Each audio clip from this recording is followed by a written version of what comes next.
Hello students, welcome back to my YouTube channel The Pen and Page by Tiwari जी।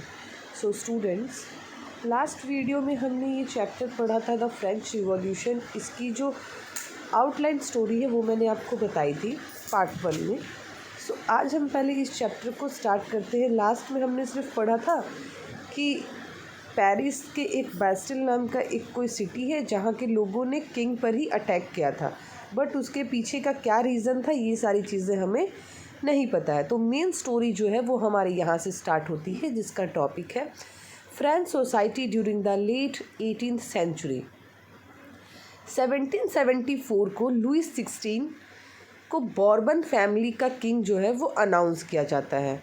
उस वक्त Lewis 16 की जो as है ना वो 20 ईयर्स की थी और उन्होंने ऑस्ट्रियन प्रिंसेस मैरी एंटोनियो से शादी की थी। जब उन्हें किंग बनाया गया ना उस वक्त उनकी जो ट्रेजरी थी वो पूरी तरह से एम्प्टी थी, मतलब कि उनकी जो ट्रेजरी थी, उनके जो किंगडम थे उसमें कोई भी पैसा नहीं था, कुछ भी नहीं था, क्योंकि बहुत ज़्यादा टाइम पहले से ना फ्रांस में बहुत ज़्यादा फाइनेंशियल इश्यूज चल रहे थे और खर्च तो सभी के पास है, आपकी इनकम हो या नहीं हो। यही चीज़ जो है ना वो लुईस 16 के फैमिली के साथ हो रही थी।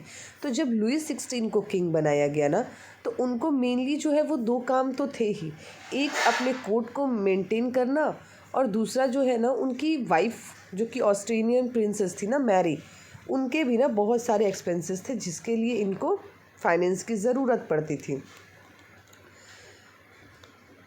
और लुईस 16 ने फ्रांस में जो है वो 13 अमेरिकन कॉलोनीज़ को भी हेल्प किया था फॉर इंडिपेंडेंस।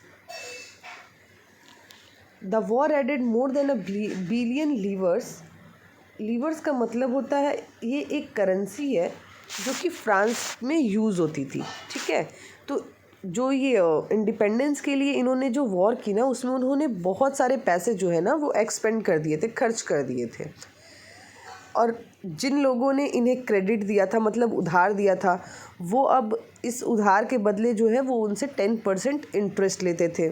सो इसीलिए जो है वो फ्रेंच गवर्नमेंट जो है वो बार बार जो है अपना जो इंटरेस्ट है वो उसको बढ़ा दे रही थी। इन्हीं अपने रेगुलर एक्सपेंसेस को फुलफ़िल करने के लिए such as the cost of maintaining, और उसके अलावा भी बहुत सारे खर्च थे, जैसे कि उनको अपनी आर्मी को मेंटेन करना, कोर्ट को मेंटेन करना, जो अभी गवर्नमेंट ऑफिसर्स हैं, यूनिवर्सिटीज़ हैं, इन सभी को मेंटेन करने के लिए ना बार बार लुईस 16 टैक्स को जो है वो बढ़ा देते थे और इतना ज़्यादा बढ़ा देते थे ना कि उनको मेज़र भी नहीं होता था। 18th सेंचुरी में जो फ्रेंच सोसाइटी है वो 3 स्टेट्स में डिवाइडेड थी और जो टैक्स है वो सिर्फ़ और सिर्फ 3rd स्टेट के लोगों को देना पड़ता था। जैसे कि देखिए हमारा यहाँ पर चार्ट दिया हुआ है ना, 3 स्टेट्स में मैंने आपको बताया कि 18th सेंचुरी में फ्रांस सोसाइटी जो है वो डिवाइडेड थी। तो फर्स्ट स्टेट में जो है ना वो क्लर्जी लोग थे। क्लर्जी इन द सेंस ना जो चर्च में जो प्रीस्ट होते हैं ना उन्हें हम क्लर्जी स्टेट में रखते हैं, ठीक है। और सेकंड स्टेट में नोबैलिटी थी, मतलब कि एक तरह से जो पढ़े लिखे नॉबल मैन वगैरह होते हैं ना वो। और थर्ड स्टेट में जितने भी बाकी लोग बच गए ना, जैसे कि businessman, merchant, court officials, lawyer, peasant, artist, small peasants, landless labour, servant, ये सारे लोग थे। तो जो टैक्स देना पड़ता था ना वो सिर्फ और सिर्फ 3rd स्टेट के लोगों को ही देना पड़ता था।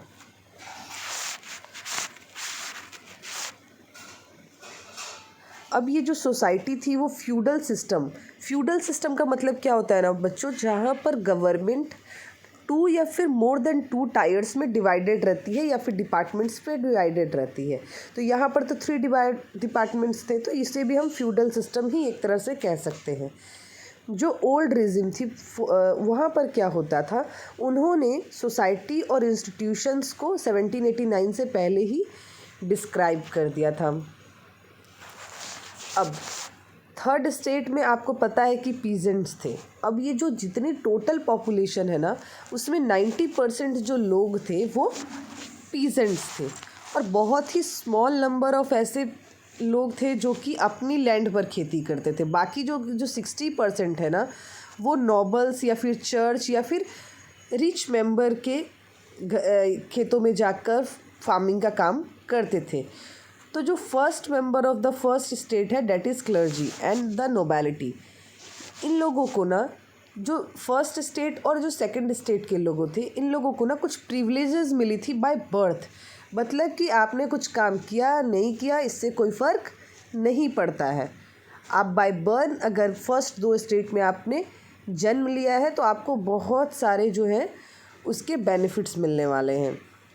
सबसे इम्पॉर्टेंट बेनिफिट जो था कि आप लोगों को जो है वो स्टेट की तरफ से टैक्स मिलता था। The nobles further enjoyed feudal privileges, nobles को जो है उन्हें भी प्रिविलेज मिलता था। इन्हें क्या था कि जितने भी और ड्यूज़ वगैरह थे वो नहीं देने पड़ते थे पीजेंट्स को।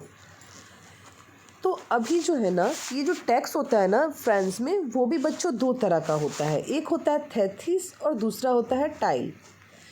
तो जो थर्ड स्टेट के लोग डायरेक्ट चर्च को, यानी कि फर्स्ट स्टेट के लोगों को जो टैक्स देते थे उसे ही हम थीसिस बोलते हैं, ठीक है।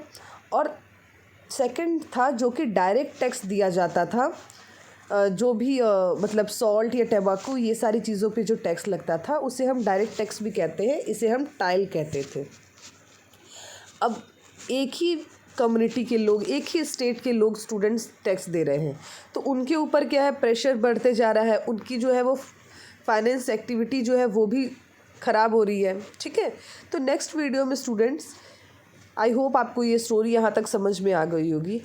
फर्स्ट में हमने पढ़ा कि किंग के ऊपर जो है लोगों ने अटैक किया, उसके पीछे का क्या कारण था वो अब हम जानने की कोशिश कर रहे हैं, जिसका कि इंट्रो मैंने दिया। लुई 16 के बारे में बताया, वहाँ पर कितने तरह के स्टेट्स थे, कौन कौन से जो लोग हैं वो टैक्स देते थे और किन को देते थे।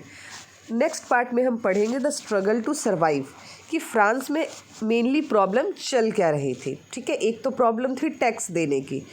ओके स्टूडेंट्स, वीडियो को लाइक शेयर और सब्सक्राइब ज़रूर करें। Thank you.